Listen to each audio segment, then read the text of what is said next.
Assalomu alaykum vatandoshlar. Mustaqillik yo'lida izlanish programmamizning 48 soniga xush keldinglar. Bugun biz Cumhur Reisimiz Mehmet Nala efendimni vaziyat va mulohazaning 4-soniga taklif qildik.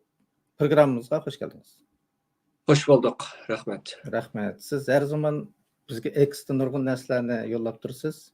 Shunga biz bugungi programmani X'ga sizning yo'llagan bu so'zlaringiz bilan boshlaylik. Günümüzde işimizning mayli qaysi sohada bo'lmasin, ilgari basmasligining bir sababi tugamas diqqat chechilishdir.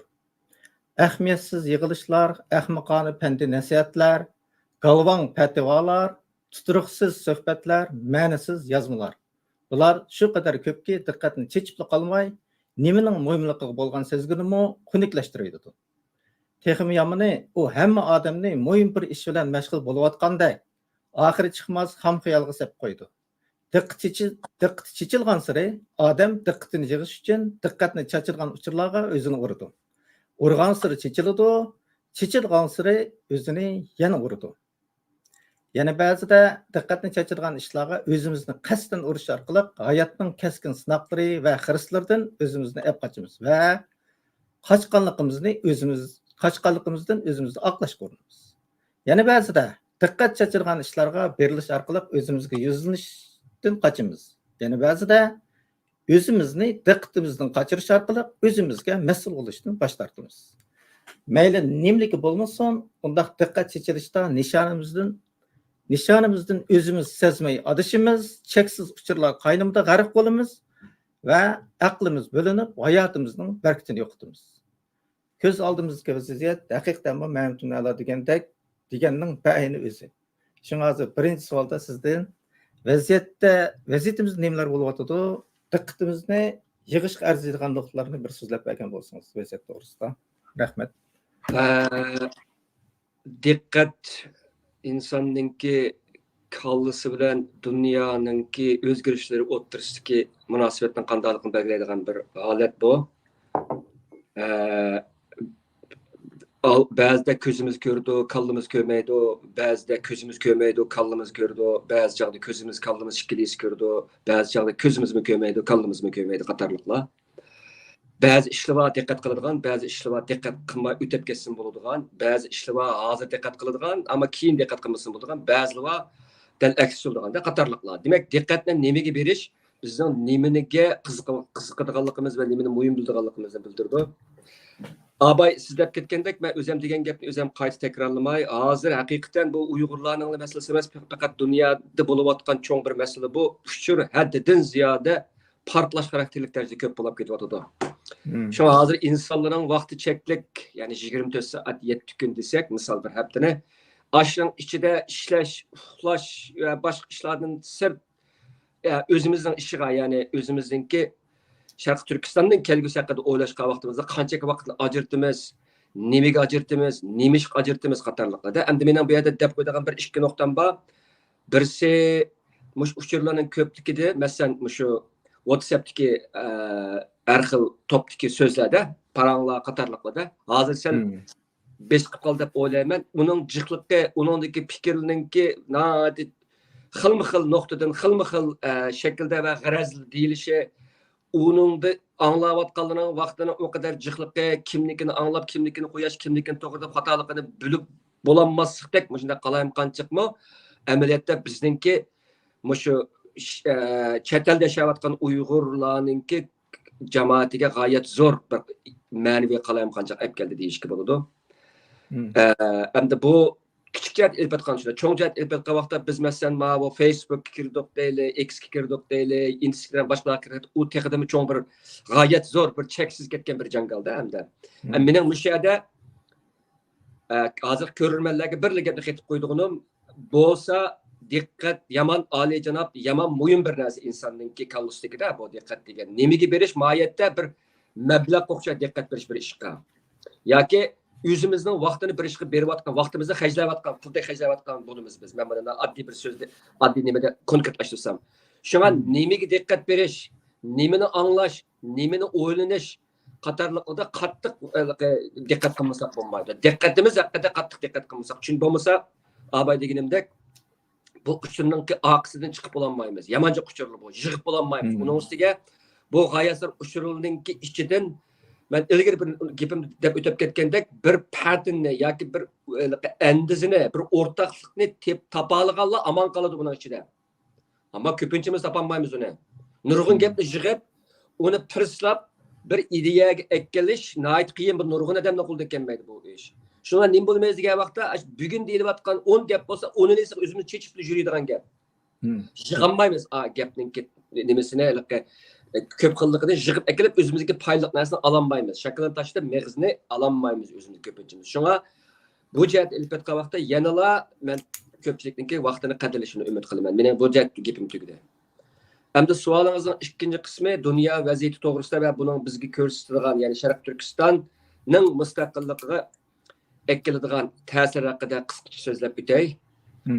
Dünya bek ciddi, bek adamni ansirtarlik derecede terakki kılıbatıdı.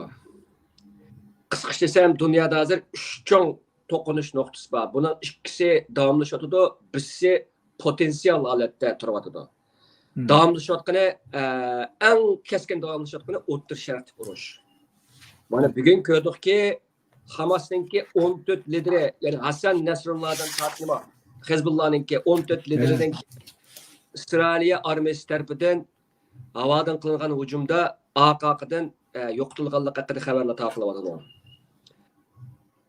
Demek İsrailiyaninki Gaza'dan alqıgan ve nimaga kirgan, Livanga kirgan bu urushi O'rta Sharqninki emas, balki dunyoning kelgusiga g'oyat zo'r ta'sir ko'rsatishi mumkin. Chunki bu urushga eng oxirida boshqalar so'rab akirildi. Hozirgacha eng chong so'rab akirilish mumkinligi borsi Iran. O'rta Sharqdagi Sunniy Arablar va Turkiya hozir asosan bu O'rta Sharq bo'layotgan ishlarga u yer bu yerda gap qilib qo'ygan bilan liderlik to'g'risida, davlat to'g'risida ilib vaqtda jiqarlashmayotdi, aralashmayotdi. Yoki aralashmaydiganligini bildirib bo'ldi. Masalan, Saudiyaninki Shahzoda Salmani yaqinda Blinken degan bir gapi to'g'rilib chiqyapti, Atlantik e'lon qilinibdi. Ya'ni u deyapti, Falastin bilan bo'lg'ashi mening ishim yo'q, mening ishim bo'ladigan o'zim diqqatim beradigan davlatim bor debdi. Qatarliqda. Endi Iran bu muhim bir nuqta bu. Biz hozir Amerikaning saylamiga diqqat qilsak, Amerikaning saylamidagi Trumpninki va Trumpninki muavinninki Cumhuriyetçiler Partiyasining ikki kandidatininki İran'ni ağır cezalarına to'g'risidagi va'dalar ko'payyapti. Hattoki Trumpga qasd qilishninki qasd qilinib bo'ldi. Uchinchisi İranning qo'li bo'lish mumkinchiligini ilgari suryapti nurg'unlari. Ham yaqinda Amerikaning tuproqiga yerdan havo qo'yib beriladigan raketa orqali Trumpninki Alpranni so'qish orqali Trumpni o'ldirish suiqasdining planlanayotganligi haqida xabarlar chiqyapti. Buningda oxirisi İran bor. Endi qiziqarli yeri Trumpni qasdlashninki oldingi ikkisini topolmayotgan Amerika tezlikda İrandan suiqasdlarni tepib chiqyapti. Hozir odamlar hayron qoladigan yerlari bu. Shuning bilan İran hozir qarlash tochkasiga kelyapti. Demak, Trump chiqsin yoki Kamala chiqsin, agar biz Amerika saylamini tartib bilan ilib berildi deb qaraylik, demak İran bir so'qilish nimasiga kirdimda, obyektiv kirish mumkin. Ehtimol pek cho'q. Ama yana bir nuqtada ilib ketgan vaqtida bu yerda İranla oxirgi nishon bo'lmasligi mumkin. Bu yerda Suriya bilan Turkiya ham bor. Men bu yerda Turkiyani qisqacha deb o'tib ketay, chunki bu yerda bizga ozroq aloqador yeri bor. Shuning uchun deb ketyapman. Bo'lmasa Turkiyami hozir bu nimadan intayin ansirayapti. Turkiyaninki hozir tutayotgan yo'li Xitoy bilan nimaga Rossiyaning chiqgan BRICS'ninki bu ramkasida cho'ng rol o'ynashni arzu qilyapti Turkiya. Buningda Xitoy va Rossiya va Braziliya va Hindiston va Janubiy Afrika bor. 5 davlat bor bunda. Buningga kirish endi u Erdo'g'anninki yaqinda Birlashgan Millatlar Tashkiloti so'zlagan so'zida Uyg'urlarni tilg'ab qo'yganligi Uyg'urlarga kuyanganlik emas. To'g'ri. Erdo'g'an Uyg'urga menga kuyanmaydi. O'zi qirib bo'lgan bir xalq, qirib bo'lishiga moslashgan Xi Jinping bilan ishbirlik qilib bo'lgan bir qonxo'r bizga kuyanmaydi. Aniq olsun gap. Mayli boshqalarni qanchalik suyanglar Erdo'g'an bilan o'zi anlashi, lekin bu siyosatda unda his tuyg'u bo'lmaydi. Buni nima uchun da'vatidi degan vaqtda Xitoyga yelinishni boshlayotdi Erdo'g'an. Ya'ni bizningki ko'rtimizda ap chiqaryotdi Erdo'g'an. Bu orqali İsraildan keladigan tahdidni yumshatmoqchi yoki uni to'sib qolmoqchi bo'lyapti. İsrailninki ehtimal kelgusidagi operatsiyalar ichida Turkiya nishon bo'lishi mumkin. Uning ustigimi, agar bu narsa bo'lmasimi, Turkiyaning ichki qismi qattiq davolg'ishi turyapti. Qattiq davolg'ishi turyapti hozir. Turkiyaninki iqtisodiyotga cho'kish bo'lapmi, hozirgi jamiyatda boylar bilan kambag'allar o'rtasidagi farqninki ko'rilib boqmagan darajada odamni intayin ansiradigan darajada qutblishi Türk cemiyetini hazır adil partlaydigan nimaga aylantirib qo'yadi. Xalq ochzorlik beradi. Mesela oddiy misol olsa bu gapimga. Yaqinqi ba'zi ma'lumotlarda ko'rilishicha, Turkiyaninki boshlang'ich maktablariga atdiganlik tomoqini tamoqsiz bordigan, nashtisiz bordigan 3 o'quvchining birisi nashtisiz bor ekan Turkiyada. Bu Anadolu ve yezi qishloqlarda texnimi chiqqan. Turkiya xalqi ochzorlikda, pulsizlikda, çaresizlikte en tane yukarı nemeki çıkmadı. Onun üstüne Türkiye cemiyetinde bu Suriyeli köçmenlerle Türk halkı oturuştaki tokunuş bağımsız küçüyordu. Cümleden bunun akısı duruvatkan AK Parti'ye ve onun etraftaki olan ölçmenlik, boylık yaxşı görmesi gelmez. Çünkü her kazak topla ölçmenlik küçüyordu. Katarlıkla da. Şuna bir yerde Türkiye'ninki hem de aldığımızda tallaydıgan yöle intihar kıyım buludu. Hem Türkiye'ninki Uygur meselesini kaydıdan oturuğa çıkarış ihtimallığı küçeygen takdirdi mi bizdenki neyle Türkiye'nin içi ve sırtındaki olsun nurgulluğun teşkilatlarımızdaki katlık dikkat kılışını sorayım. Niyet bek yaxşı emas bizge nisbeten. Müşüncek deyip koyayım. Demek hem de kaytıp gelsem Otur Şark'taki bu işi en ahırısında 3. Dünya Uruşu'nunki partlaşığımı sebep oluşu mümkün. Otur Şark.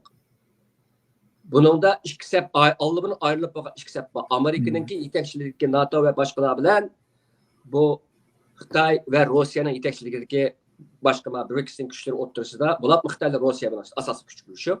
Ondan Şimali Kore'nin var. Bular oturusu küreş kelgüsüde patlaş ihtimallık var. Yani ikinci can meydanı bu, damlaşıklı can meydanı bu Ukrayna bu.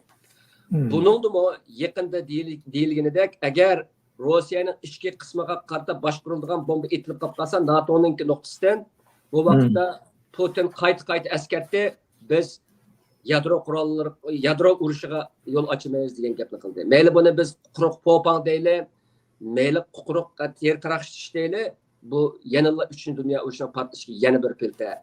Hem de bizde en qiziqtirdigan bir nokta qaysi bo'lyapti hozir degan vaqtda Xitoy bilan Tayvan o'rtasidagi Xitoy bilan Yaponiya o'rtasidagi ziddiyat intayin keskinlashyapti. Bu biz uchun ham Sharq Turkistondagi kelgusi uchun intayin muhim bo'lgan bir fursatninki kelish mumkinchiligini bildirdi. Bo'lapmi Shinjindagi 10 yoshlik dadisi yapılıb apis Xitoy bo'lgan bir bolaninki intayin vahshiylarcha o'ldirilishdan keyin dünyada gayet zor bir çöküş.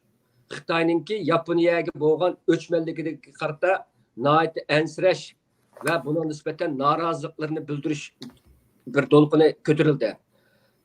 Buningda hamda Turkiya bilan Xitoy o'rtasidagi munosabat kelgusida bek yaxshi bo'lmaydi buningdan keyin.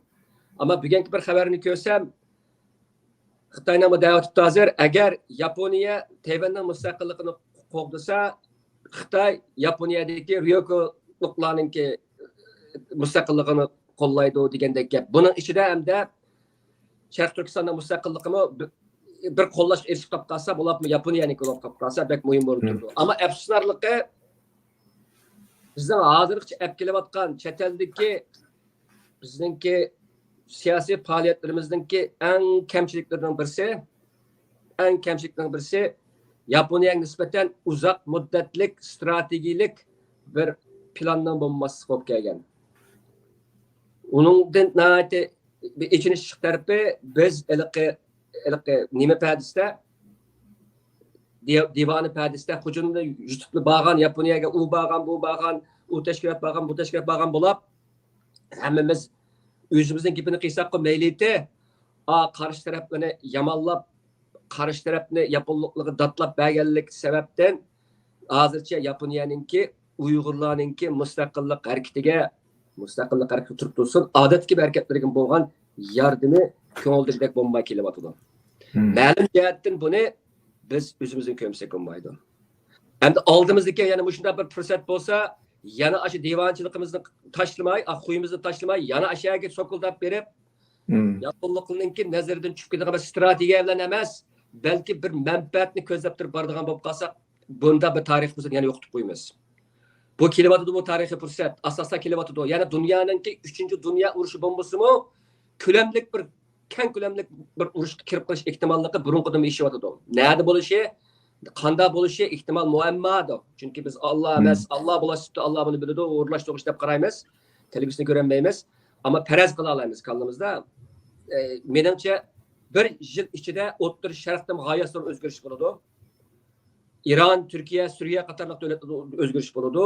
Shuningdek, bizningki Sharqiy Janubiy Osiyo va jumladan Hindiy Yevropa okeanlari bu rayondami cho'ng bir o'zgarish bo'lish ehtimolligi bor. Buning hamda eng oxirgi cho'ng bir tochka nuqtasi Amerikadagi saylovning qanday bo'lishi. Amerikadagi saylovning nuqtasi elib etgan vaqtida mayli Trump chiqsin, Biden, mayli Kamala Harris saylansin, qaysi saylansin, bu urushninki bo'lmasligini to'sab qololmaydi. Ham ularga selanadi.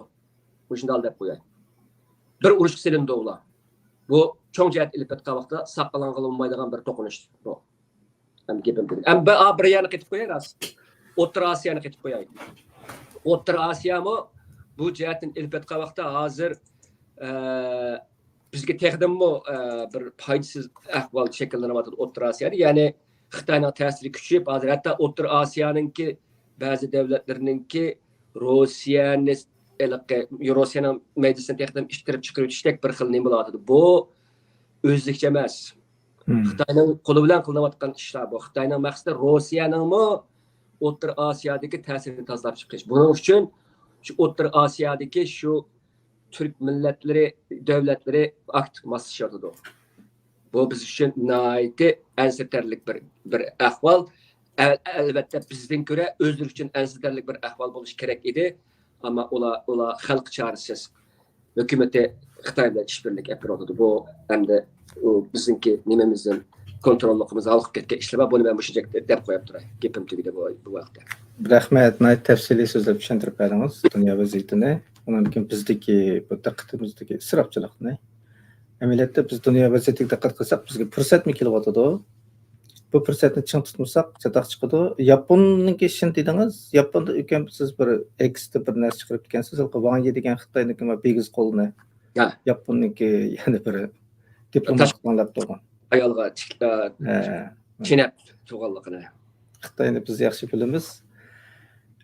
Bizga shu fursat kelsa qo'limizdan ketmas ekan deb o'ylaymiz. Hamda dunyo Uyg'ur qurultiyi to'g'risida gap qilish ortiqcha ish edi. Shunday bo'lsa-mu bir kulkilik bir ishdan birisi ko'rildi oldimizda. Atalmış Uyg'ur ziyolilardan 65'i. Albatta buning ichida usulchi, naqshchi mutaxassislar bor ekan. Sal jafoda aplab-saplab santosh qizgandek qiladi. Bular Uyg'urga vakolatchilik qiliblar, Rishon Abbos va uningki oilasi, oila tabobatlarga sadoqatini bildiribdi. Tek saylan bo'lib bir odam chiqmay turiblar, sadoqatini bildirishga aldirib bo'pti bular. Bunda bu ish qanday qaraysiz? Ikki nuqtani deb qo'yay men avval. Birsi dunyo Uyg'ur qurultiyininki saylimiga yoki ichki saylam saylam apirish oldi ishlarga aralashmam yo'q, aralashmayman unga. Chunki men bir boshqa bir hukumatga vakillik qilish bilan yana bir boshqa bir tashkilotning ishiga aralashmay qoidada. Chunki bu to'xtalmayman bunday deb qo'yaman. İkincisi bu 65 ziyali yani ziyali deb turay hozircha ziyalini xetini o'qidim. Bu to'g'risida to'xtalayman qisqacha. Chunki buni to'xtalishimning sababi bu ish dunyo Uyg'ur qurultiyininki ishidan olqib ketgan bir ishni oq ko'rinish qilganlik uchun bu oq ko'rinish qilinayotgan ish chet eldagi Uyg'urlarninki barliq siyosiy faoliyatlarga ta'sir ko'rsatib kelayotganlik uchun men bu nuqtadan to'xtalaman. Herkes dünya Uyghur qurultiyini haqida fikr bayon qilish, ular baho berish nuqtasidan emas. Fikr qilish, baho berish boshqa bir kontekstda bo'ladi meningki, ramkada bo'ladi. Ma'noda emas. Xo'sh, bu 65 odamningki qo'l qo'ygan xatini o'qidim.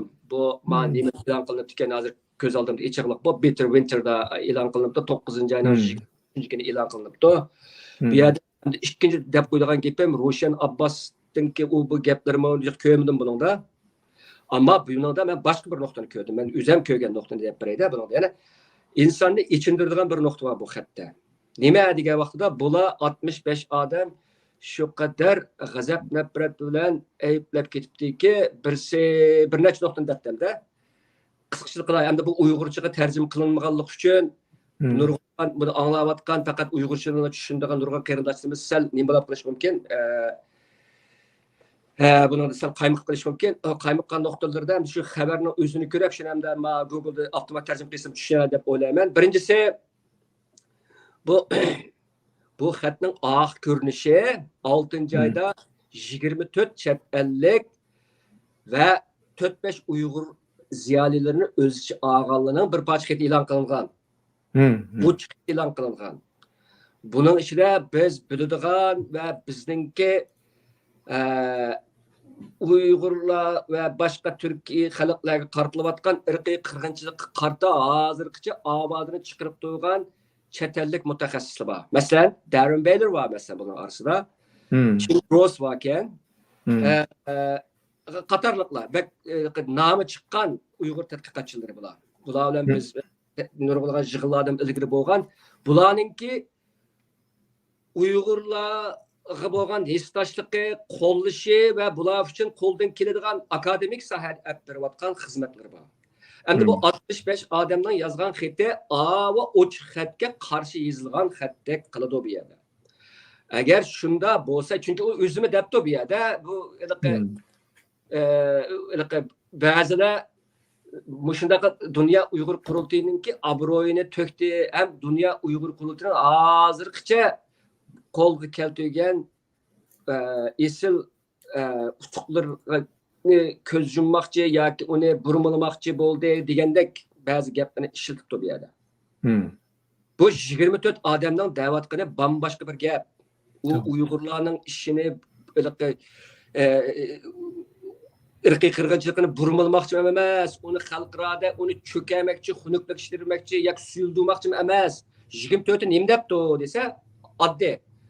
Birisi bu jinsiy setchiliklar yuz bergandan keyin ikki tashkilot, ya'ni Dunyo Uyg'ur qurultiyi bilan Uyg'ur kishilik huquq projesininki bu jihatda olib borgan ishlari, tekshirishlari, bayonotlari, qilmishlari to'g'ri emas. Agar buni to'g'ri qilolmasanglar, bundan keyin bizningki Dunyo Uyg'ur qurultiyi va ma proje bilan ilib beriladigan akademiya ilmiy nuqta ilib beriladigan nurg'ulg'an faoliyatlarimizga ta'sir yetadi. Ya'ni biz sen bilan hamkorlashamaymiz debdi. Nima uchun degan vaqtda buni debdi, sening bu ishlarni bartaraf qilishing demokratiyalik prinsip bilan bo'lmagan. O'qituvchi ovozlarni sen bosgan. Bu yerda sen bu ishlarni bartaraf qilishda uch quyruq bo'lmagan. Hem buningda sen ma'lum jihat ilib atgan g'arbning qimmat qarashlarini gavdalantirmading degan. G'arbning qimmat qarashi nima degan? Demokratiya. To'g'ri. Demokratiyaning qimmat qarashi nima degan vaqtda, mushunda bir ish bo'lgan vaqtida uni demokratik usulda jiddiy hal qilish kerak. Uch quyruq hal qilish kerak. Ondan ular Erkin Osiyo radiosiningki bir ilqi nimasi bor-ku, Dolqin Aysolar o'tkazilgan bir nimasi ziyorati bor. Shuni tilg'abdi. Bu ziyoratninki bizningki Sharq Turkistonliklarninki chet elda Afrika siyosiy faoliyatga ko'rsatgan ta'siri haqida bizning hukumat va munbardagi boshqa mustaqillikni qo'llaydigan tashkilotlarninki qo'llash asosida bizning ochiq xat e'lon qilgan. Bu yerda Erkin Osiyo radiosimi xatolik sodir qildi deyilyapti bu xatda. Ammo men shaxsan qarshim shunda Erkin Osiyo radiosi bular uzundan beri bir dayi yaratish ko'ydi bo'lgan. To'g'ri. Ammo o dayi yiqilgan vaqtida buni yulab to'g'izman deb, chapqin olaman deb ko'zi qariqib qolgan ish bo'lgandan keyin bu 24 mutaxassis buni tilga olgan. Endi bu oq ko'rinish. Endi bu yerda bu 24 mutaxassisninki tilga olayotgan gapining margiz nima degan vaqtida shikki. sen demokratiyani talep kılman, demokratiyani ilgiri sürmen, yoki enidek demokratiyani ilgiri sürdiğen teşkilatın pulunu alaman degandan keyin bunda ish yuz bergan vaqtda shu demokratiyaning prinsip bo'yicha ish qilmamsan deyapti. Xato emas uning gapi. Doğru. İkincisi, sen onu uçuk demepti. Yani onu namada pırt ötep ketipti. Depti ki, bizdinki chet elde, bizdinki irqiy qirg'inchilikni dunyoga bildirishimizdagi eng cho'ng bir ishimiz bu ichki a'zolarni Xitoyning o'g'irlanishi yoki elivlishidan ko'ra ayollarninki jinsiy tajovuzga uchrashini bildiralash. Qanday bildirdik? Isbotimiz nima bo'ldi? Chet elga chiqqan oz sondagi guvohchilarning so'zi orqali bu guvohchilarninki o'z beshidan kechirgan inson qalbidan chiqqan bu jinoyatlarni so'zlash orqali biz chiqadik. Hamda bu bo'layotgan ishninki negizi nima desa, bu jinsiy parokandachilik. Bizning irqiy qirg'inchiligimizga eng muhim nuqta biz chiqara olgan. Bundan deyishimning sababi Uyg'ur irqiy qirg'inchilikda necha yuz xil jinoyat bor. Xalqaro jinoyatning o'lchamiga solsak, bizning xalqimiz beshidan o'chirayotgan jinoyatlar ma irqiy qirg'inchilikning 5 kategoriyasini olib ketadi. 50 dan ortiq kategoriyaga chiqib ketadi bizningki. Ammo bizningki qilaligimiz faqat jinsiy tajovuzchilikni dunyoga bildiralashdi. Ta'limimizga. Ma baxtsiz millatning kichikgina bir ta'limi bu. Nima uchun? Shu ayollar chiqqanlik uchun. Albatta bir erqirindishimiz bor. U boshqa ishlarni anglatdi. Ammo ayollarni besh kelayotgan bu ishni sen to'g'ri qilmasang, haq nima deydi undan? Xitoy nima deydi? Sen mi chiqildi ekansan, biz seni qizlarga chiqilsak nima bo'ladi demamdi.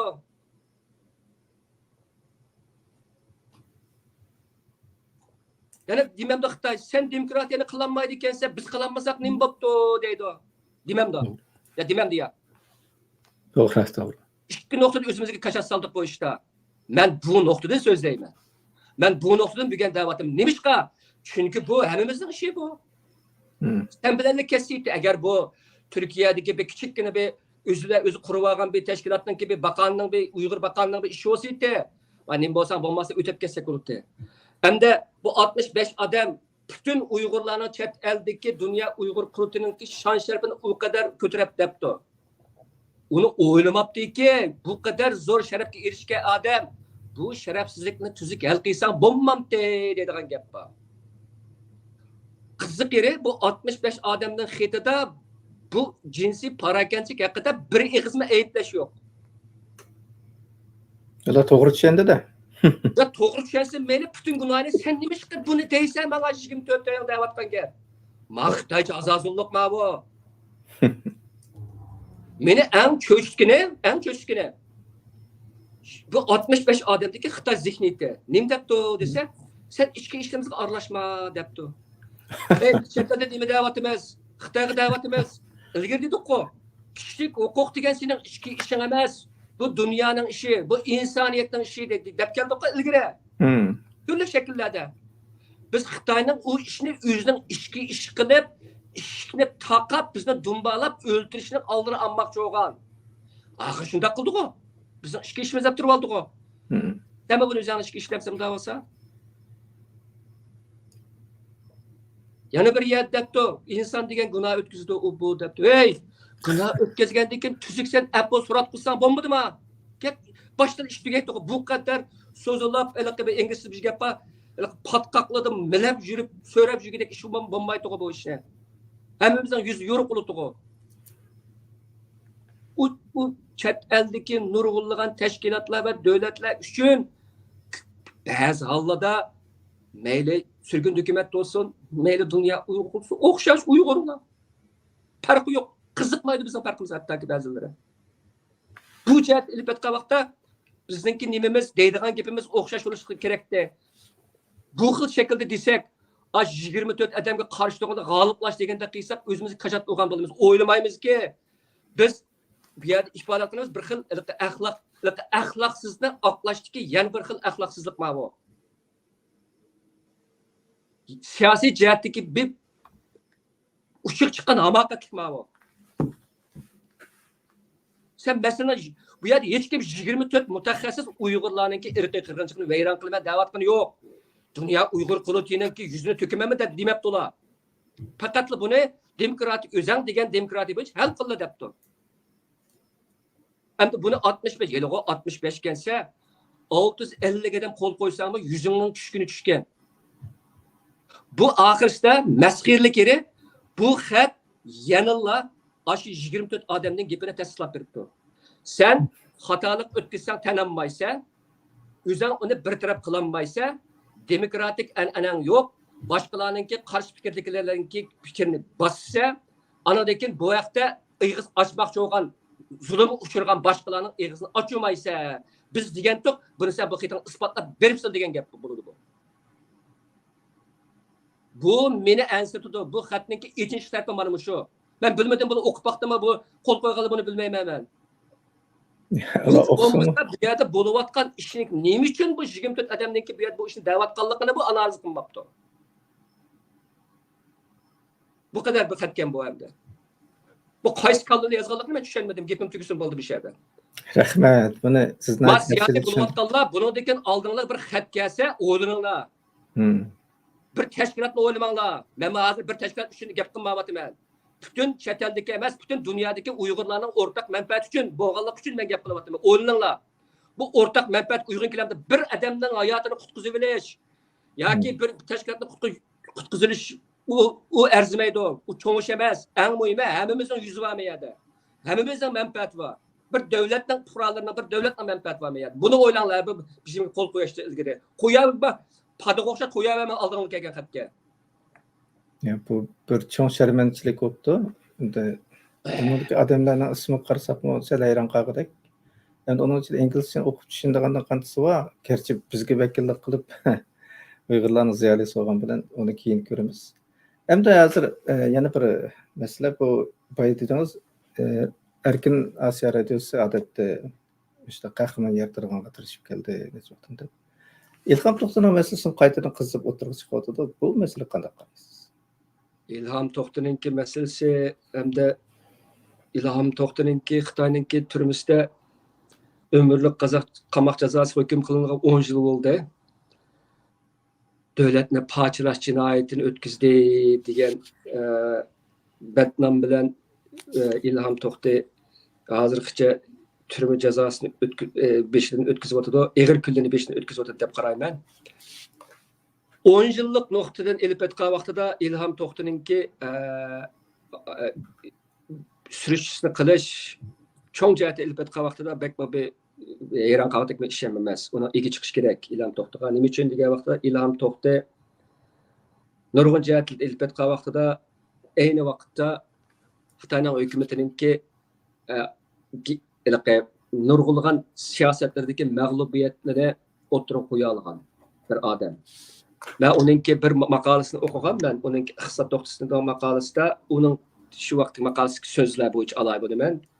Yani o deptiken ki Şincan'ınki iktisadi kan aylanish xarakterlik iqtisad emas, balki kan to'liqlash xarakterlik iqtisad deb. Yani Xitoylarninki Xitoy markaziy hukumatininki o'zi qurgan atalmış Şinjan Uyg'ur avtonom rayoniga beradigan yordamlari ninki haqiqatan yerli xalqlarga iqtisodiy jihatda bir baxt apkelmaydiganligini o'tirg'a qo'yib, undan keyin İlham To'xtanowning eng oxirisida bu Xitoyninki milliy territoriyalik avtonomiya qonunini haqiqiy yo'lga qo'ymaganligini degandek bir xil shaklda. Hamda İlham To'xtanowning eng cho'ng Xitoyning ichida qila olgan harakatininki eng cho'ng mazmunininki muhim qismi Xitoyninki o'zi tuzgan milliy territoriyalik avtonomiya qonuniga amal qilmaganligi va uni ijroiyatininki ko'ngildek bo'lmaganligi haqida. Bu jihatdan elib etgan vaqtida İlham To'xtanow Xitoyning ichidagi xuddi boshqa Xitoyninki boshqa kishilik huquq o'qituvchilari kabi ko'rishga bo'ladi. Bu jihatdan elib etgan vaqtda undan keyin Uyg'ur biz degan to'rlarni qurish va undan keyingi bulardagi chiqilayotgan maqola, ba'zi maqolalar nihoyat hayron qolarlik darajada Xitoyning ichki qismida taqiqlangan maqolalarda, chunki u maqolalarning bunday deyishning sababi 2004-5 shu yillarda men chet elda turib ko'rgan ba'zi maqolalarni Xitoycha yozilgan, o'bul yozilganda ayni vaqtda bu ishlar İlham To'xt'a ma'lum bir mezgil qo'yib berilgan deyishkim bo'ladi. Bunda deyishimning sababi u Xitoy hech zaman İlham To'xt'a kabi bunda bir Uyg'ur ziyolisinki Uyg'ur biz degandek bunda zil siyosiy va boshqa milliy masalalar haqidagi temalarda to'xtalishga unda yo'l qo'yib bermaydi. To'g'ri. Bu halqiliq kerak.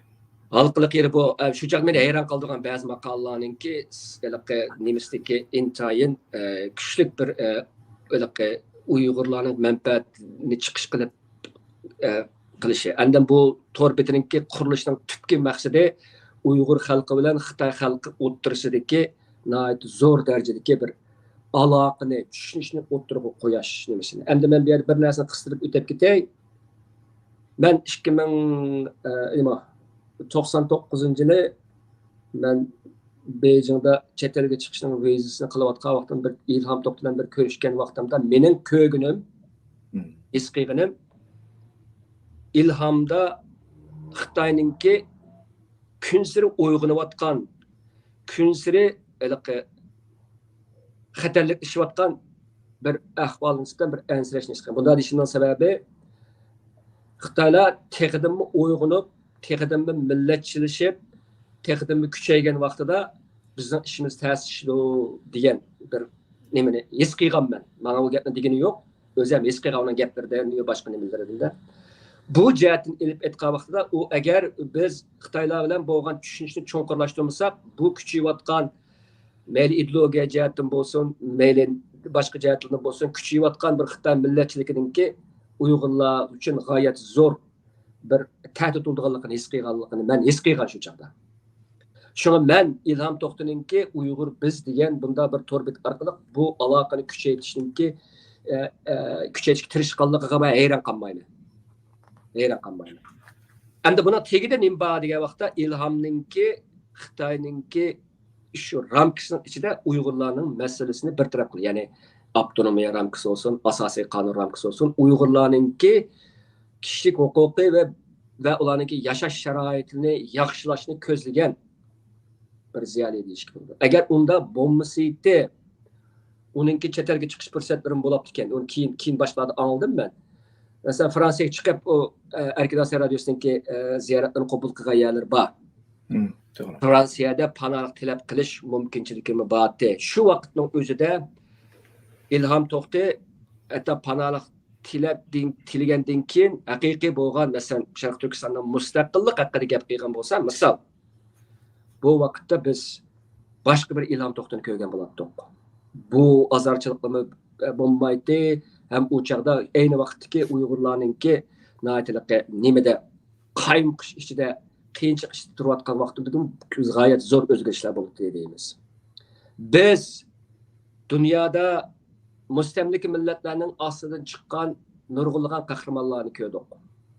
Ularning hammasi o'zining xalqininki tubki yashash sharoitini, tubki manfaatini shu o'zini tarbiyalagan va o'zining beshini siylagan qo'shtirnoqchida shu mustamlikchilarninki yo'li bilan qilishdan bosh tortganlar bor. Masalan, Javhar Do'dayev Sovet Ittifoqining tarbiyasini olgan, Sovet Ittifoqining g'amxo'rligida maktabni bitirib, havo armiyasi yuqori darajalik harbiy unvonlarda bo'lgan.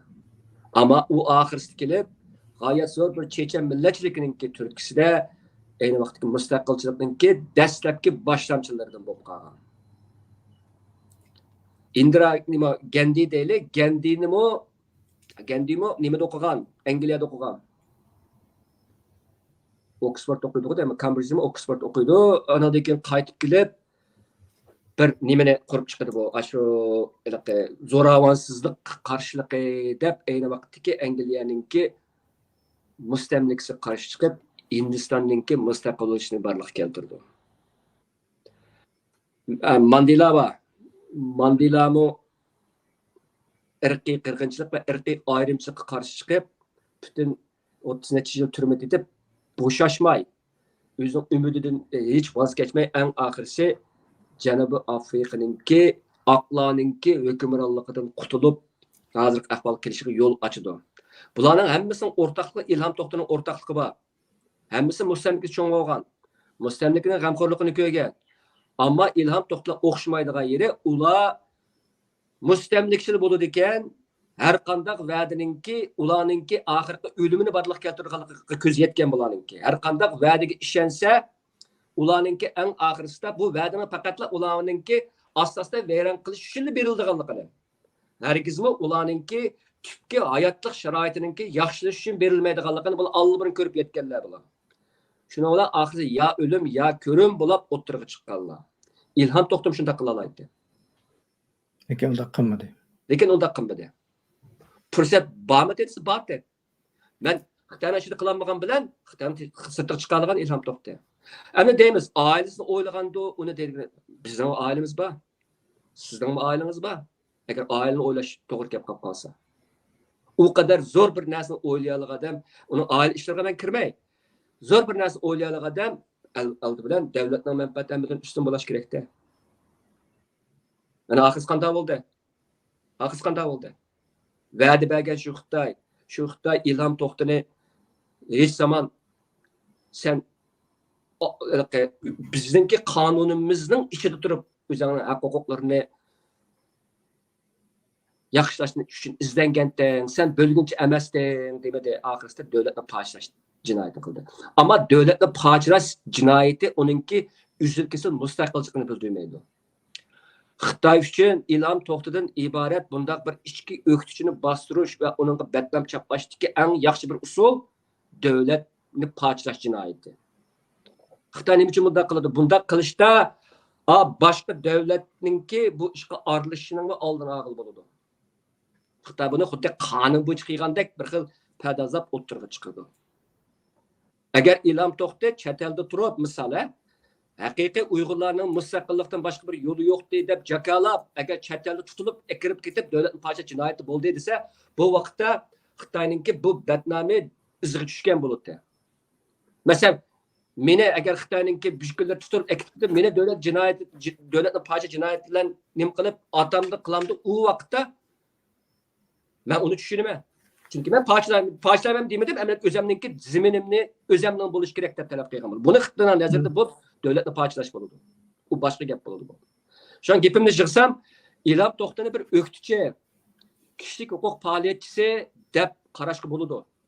10 yillikni qilamda nima qilishga bo'ladi. Ammo uni haqiqiy mustaqilchi deb Mandelalarga yoki to'g'ri. Kendi yaplıqla tanlaştırışkı olmaydı. Mahiyetlik fark var bir yerde. Eğer Uygur'un Mandelası kıymeti tapanmasan ben deprey. Uygur'un Mandelası Abdülaziz Mahsum. Abdülaziz Mahsum'un tarihini okup beyanlar. O müstakillik diyen adam o. Abdülaziz Mahsum. O Xitoyning avtonomiyasi turib avtonomiyasi ümit kütken adam emas. Bizdeki şu ölçem bu bizde.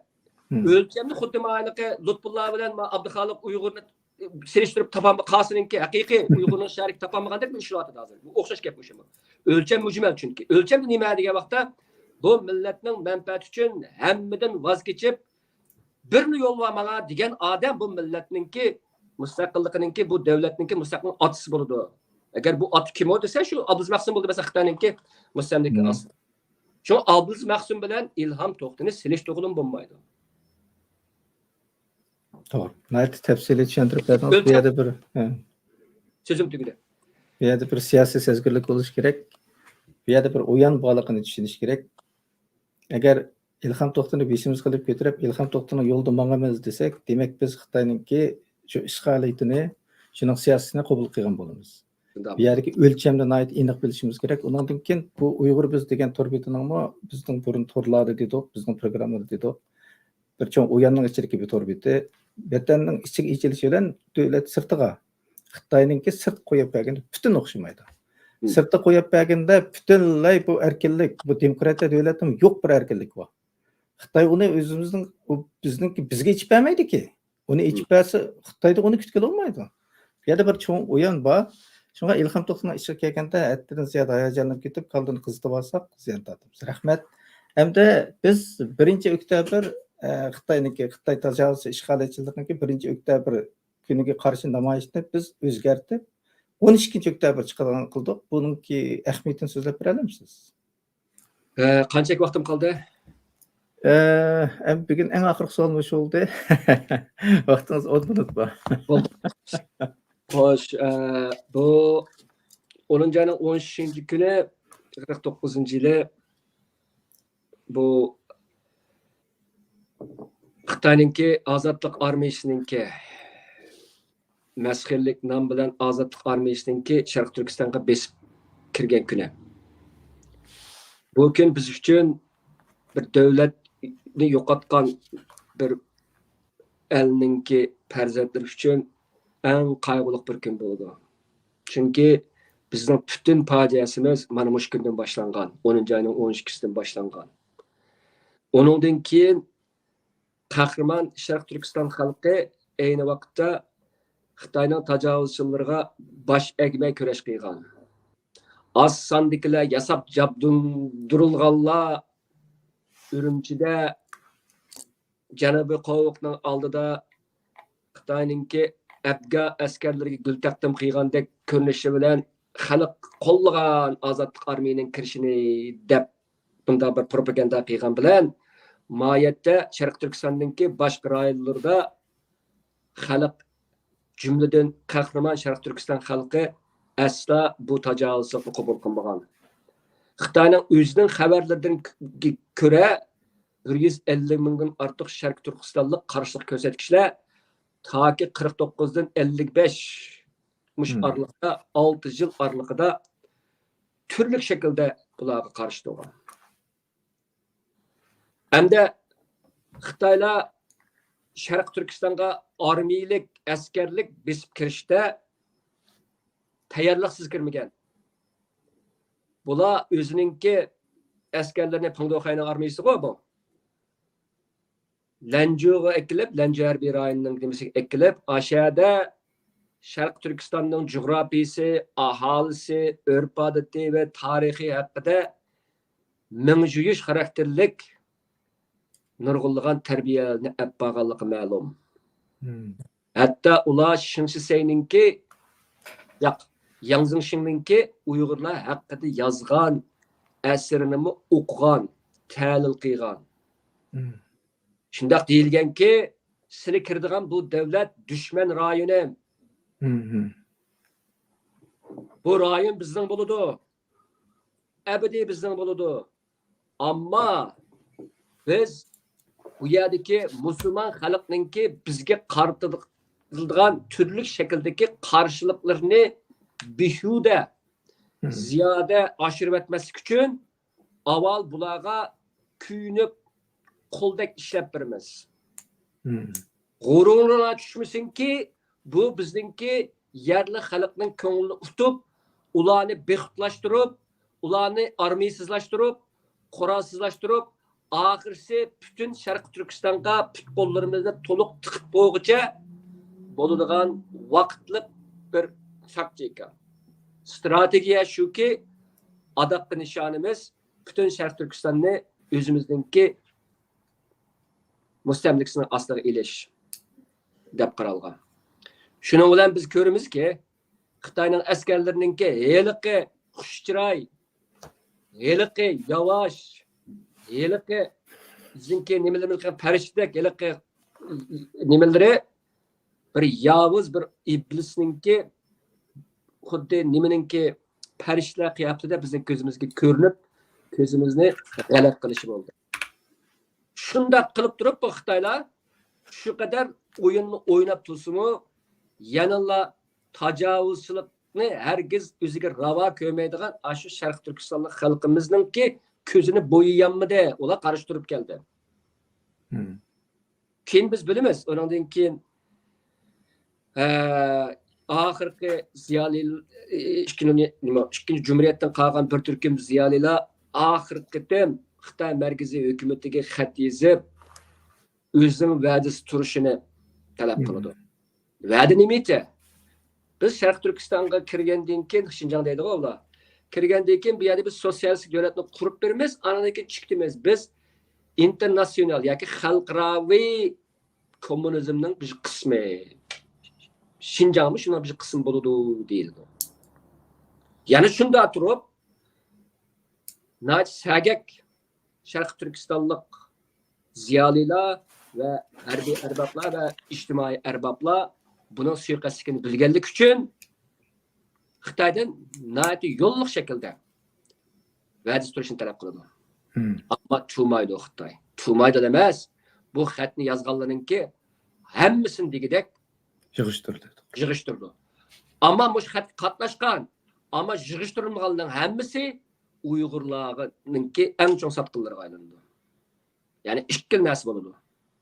Xitoy qarshi turganlar vayron qilinadi, qarshi turganlar saqlanib qilib, zakiroqlar qadar. Bu keyingi davomlashadi. Shunga gap qaytib kelib savolga javob bersam, 10 ayning 12 kuni moyatda bizningki armiyalik uzil kesil mustamlik qilinganligimizningki bir nimasi. Bir kuni. Shuning uchun bu kunda o'zimizningki haqiqiy mustamlik kunimizni 10 ayning 12 kuni deyishga bo'ladi. Ham shunday qilishga chaqiriq qilaman. Hamda ma bizningki Salih Xudoyor apandim hukumatimizdagi tashqi ishlar ministrimiz Salih Xudoyor apandimningki CIA'ningki Amerika Markaziy axborot idorasi ayni vaqtdagi bir hujjatini e'lon qildi. Nimada Twitter. Yani u hujjatda deyilishicha Sharq Turkiston xalqininki Xitoyningki zulmini qabul qilmaganligi har bir Sharq Turkistonlik bunun qarshi ekanligiga oid bir ushurlar bor. Bu bir politik bir dalil. Yani Xitoy nima deb kelgan bizga desa, biza har millat xalqi bizni himoya qilgan degan gapni biz kichkimizdan tatib anglab cho'ngan biz. Xuddi biz tajovuzchilarni uyimizga mehmonga chaqirib, o'sha uyimizda shular vakolat bergandek bir gapni qilib bizni aldab kelganda, biz bu gapning yolg'onchilik ekanligini mana bu xil shakldagi hujjatlar orqali isbotlay olamiz. Biz hech zamon mustamlikini o'zimizga ravo ko'rgan emas, ham hech zamon ravo ko'rmaymiz. Shunga oxirgi gapim Sharq Turkiston surgun hukumati nomidan hammalarningki mana shu bizningki 20-asrdagi eng qayg'uli, eng qora kunimiz bo'lgan 10 ayning 12 kuni dunyoning har qaysi joylarida o'zingning chami yetgan shaklda bu kunni xotirlashinglar va bu bizga bu kunni beshimizga sog'an mustamlikchi bo'lgan Xitoy hukumatiningki sizlar turayotgan yerlardagi turli vakillik organlari va institutlarga qarshilik bildirishinglarni talab qilaman. Gapim tugadi. Rahmat, nayt to'liq tushuntirib berdingiz. Amaliyotda Xitoylar 1949-yildan 1954-yilgacha o'ziga qarshi ko'rsatdi degan nom bilan 150 ming Sharq Turkiston xalqini o'ldirgan. Xitoy g'alchisi Burxon shoidi buni 1954-yil 3-oyda Urumchi radiosida so'zlagan. So'zida biz Burxonni bir chog'larda Uyg'urning u nimasi bu nimasi deb mishdiq-ku biz ahmoqlar. Uyg'urning eng chong xoini shu. Endi bu bizning motam kunimiz. Buningda Amerikada biz namoyish chiqimiz deb tayyorlik qilib shuni e'lonlarni berdik. Endi siz Mamtunalar apandim X qo'ygan yana bir to'lim ahamiyatli uchurga diqqatimizni berib boqaylik. Fuqaroviy, ya'ni civic degan gap-ku. İtaatsizlik bizning masalamiz emas. Bizning masalamiz fuqaroviy itoatmanlik. Bizning masalamiz shuki, butun dunyodagi xalq rahbarlarining diktatorligiga itoat qilib keldi. Mana shu itoatmanlik sababi millionlagan kishilar o'ldirilib keldi. Bizning masalamiz shuki, kishilar namratlik, ocharchilik, do'tlik, urush va bag'irqatlik oldida itoatman bo'ldi. Bizning masalamiz shuki, kishilar itoatmanlik bilan turmalarimizni ushshaq o'g'irlarga to'ldirib etdi, ammo haqiqiy katta o'g'irlar davlatimizni boshqarib keldi. Mana bu bizning masalamiz deb Howard Zinn degan odam debdi ekan. Endi siz buning nisbatan endi o'zimizning masalasiga qarab boqaylik deb 1949-yili Xitoy besib kirganda bizga mustaqil sotsialistik davlat va'da qilganda ishondik. Tajovuzchilarga itoat qildik. Milliy armiyamizning qurollari tartib olinganda endi tajovuzchilar bizni qo'g'daydi deb ishondik va ularga itoat qildik. Barliq boylarimizning mol dunyosini bulab talinib tartib olinganda endi Xitoy davlati bizni boqadi dedik. tajovuzchilarga ishondik va ularga itoat qildik. Barliq vatanparvar sarxil ziyolilarimiz millatchi deb tutilib, etilib, vayron qilinganda partiyaga ishonsakla aman qolamiz dedik. Onunga ishondik va itoat qildik. Bütün yer asti üstü baylıklarımız Xitayga toşulup talan-taraj qilinganda Xitay dövleti insaflı ve bizning nesibimizga qara sanamaydi dedik, ularga ishondik va itoat qildik. Ondan tajovuzchilar texmo petinib tilimiz, ma'rifimiz, kültürimiz ve dinimizni vayron qilishga boshlaganda itoat qilsak, aman qolamiz dedik va ularga itoat qildik. Oxiri itoatimiz bizni medirlamas qilganda tajovuzchilar yırtqıç əbdini açdı və qətlam başlandı. İtaatlikimiz amanlığımızın kapaleti bulanmadı. Çeteldim yana itaatmenlikte yazsak, qətlamdım mı beter akıbet aldığımızda. Demek kadem itaatmenlik bizni asta vayron qildi. Muşlarni yazıpsiz. Demek ki faqat itaat qilmaslikla qutulish yoldur. Bunun yolunu açkan sürgün döküntümüz emas mı? Merhamet qarindoshlar, merhamet vatanimiz uchun, insonligimiz uchun, haqqoniyat uchun, Alloh rizosi uchun to'g'ri yo'lga merhamet. 12-oktyabr bizning davlat motam kunimizda Qizil Xitoyning vatanimizni tajovuz qilgan bu motam kunimiz uchun namoyishga merhamet. Rahmat, hammanglarning mana shu vaqt xayrli bo'lsin. Bugungi programmamiz mushahat oxirlashdi. Men Tuna apandim, vaqtingiz ko'p rahmat. Alloh xayr qilsin.